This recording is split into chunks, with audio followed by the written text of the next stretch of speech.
சாத்தனூர் அணையில் 10,000 கனஅடி நீர் திறக்கப்பட்டுள்ளது. அதனை அண்மை செய்தியாக பார்த்துக் கொண்டு வருகிறோம். இது குறித்த முழு விவரங்களை வழங்க செய்தியாளர் மணிகண்டன் நம்மோடு இணைப்பில் காத்திருக்கிறார். மணிகண்டன், வணக்கம். விவரங்கள். வணக்கம் நவீனா. திருவண்ணாமலை மாவட்டம் தண்டராம்பட்டு செங்கம் பகுதியில் மற்றும் தென்பெண்ணை ஆற்று நீர்பிடிப்பு பகுதியில் தற்போது தொடர்ந்து கனமழை பெய்வதன் காரணமாக சாத்தனூர் அணைக்கு நீர்வரத்து 2500 கன அடியாக உயர்ந்துள்ளது. மேலும் அணையின் முழு கொள்ளளவான 119 அடியிலிருந்து தற்போது 117.50 அடியாக உயர்ந்துள்ளதால் ஏற்கனவே அதாவது 7 மணி நிலவரப்படி இன்று காலை 7 மணி நிலவரப்படி 5000 கன அடி தண்ணீர் வெளியேற்றப்பட்ட நிலையில் தற்போது 8 மணி நிலவரப்படி தற்போது 10,000 கன அடி தண்ணீர் வெளியேற்றப்படுகிறது. அதனுடைய காட்சிகள் நாம் பார்த்து வருகிறோம்.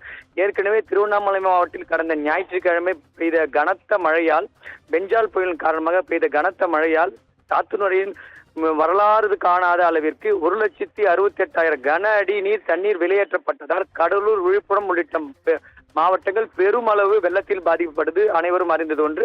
இந்நிலையில் வங்கக்கடலில் ஏற்பட்ட காற்றழுத்த தாழ்வு மண்டலத்தால் வருகின்ற 17ஆம் தேதி வரை மழை நீடிக்கும் என வானிலை ஆய்வு மையம் அறிவித்த நிலையில் தொடர்ந்து தற்போது அதிகாலை முதலே திருவண்ணாமலை மற்றும் செங்கம், தண்டராம்பட்டு பகுதிகளில் தாழ்வான பகுதியில் பலத்த மழை பெய்து வருவதால் அணையின் கொள்ளளவானது கிடுகிடுவென நிறைந்து வருகிறது.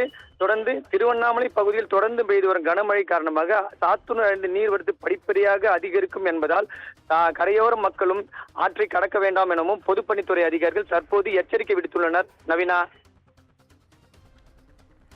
விவரங்களுக்கு நன்றி மணிகண்டன்.